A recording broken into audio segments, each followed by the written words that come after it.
গ্ৰীষ্মকালীন বন্ধ উপলক্ষে ডিব্ৰুগড়ৰ নৃত্যাংগন কলাকেন্দ্ৰৰ উদ্যোগত অনুষ্ঠিত হৈছে লোকনৃত্য ওজাপালি নৃত্য আৰু ভাৰতৰ সংগীত নাটক একাডেমীয়ে শাস্ত্ৰীয় নৃত্য হিচাপে মৰ্যাদা প্ৰদান কৰা সত্ৰীয়া নৃত্যৰ কৰ্মশালাৰ মুখৰিত পৰিৱেশ। NKS হুণ্ডাইলৈ স্বাগতম।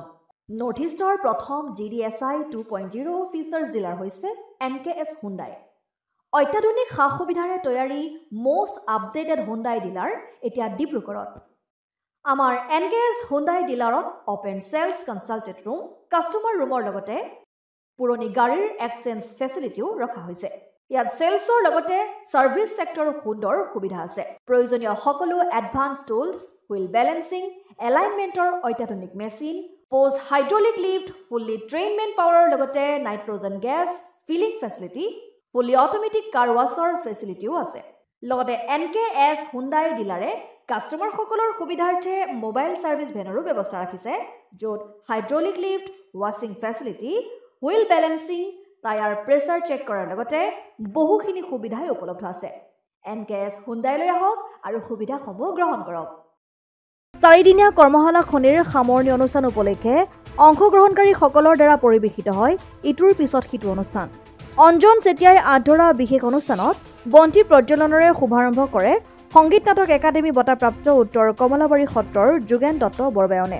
নৃত্যাংগন কলাকেন্দ্ৰৰ অধ্যক্ষা বিশিষ্ট নৃত্যগুৰু ৰুবি গগৈৰ সন্দিকৈ নেতৃত্বত 4দিনীয়া কৰ্মশালাৰ সমল ব্যক্তি ডিব্ৰুগড় বিশ্ববিদ্যালয়ৰ পৰিৱেশ কলাকেন্দ্ৰৰ অধ্যাপক তথা উত্তৰ কমলাবাৰী সত্ৰৰ সত্ৰীয়া শিল্পী ডক্টৰ যাদৱ বৰা উপস্থিত থাকি প্ৰায় শতাধিক ছাত্ৰ ছাত্ৰীক প্ৰশিক্ষণ প্ৰদান কৰে। সামৰণি অনুষ্ঠানত শিল্পী ডক্টৰ সুমি ফুকনে এটি বৰগীত পৰিৱেশনেৰে অনুষ্ঠানৰ সৌষ্ঠৱ বৃদ্ধি কৰাৰ লগতে মাটি আখৰা, কৃষ্ণ নৃত্য, চালি নৃত্য, ওজাপালি, ভোৰতাল নৃত্য, সত্ৰীয়া শৈলীত নৃত্য পৰিৱেশন আদিৰে সত্ৰ নগৰীলৈ মুখৰিত হয় পৰিৱেশ। অনুষ্ঠানত ডিব্ৰুগড় সাহিত্য সভাৰ সম্পাদক ৰাতুল গোহাঁই, সত্ৰীয়া শিল্পী কৃষ্ণা পংকজা দত্ত সহ কেইবাজনো বিশিষ্ট ব্যক্তি উপস্থিত থাকে।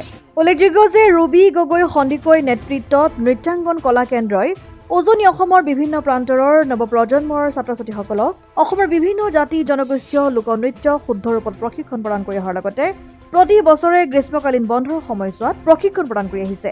হয়, ডিব্ৰুগড় নৃত্যাংগনা কলাকেন্দ্ৰৰ উদ্যোগত বিশেষভাৱে সেই নৃত্যাংগনা কলাকেন্দ্ৰৰ অধ্যক্ষা বিশিষ্ট শিল্পী নৃত্যশিল্পী ৰুবি সন্দিকৈ বাইদেউৰ উদ্যোগত এই 4দিনীয়া সত্ৰীয়া নৃত্য আৰু ওজাপালি প্ৰশিক্ষণ প্ৰদান কৰা হয়।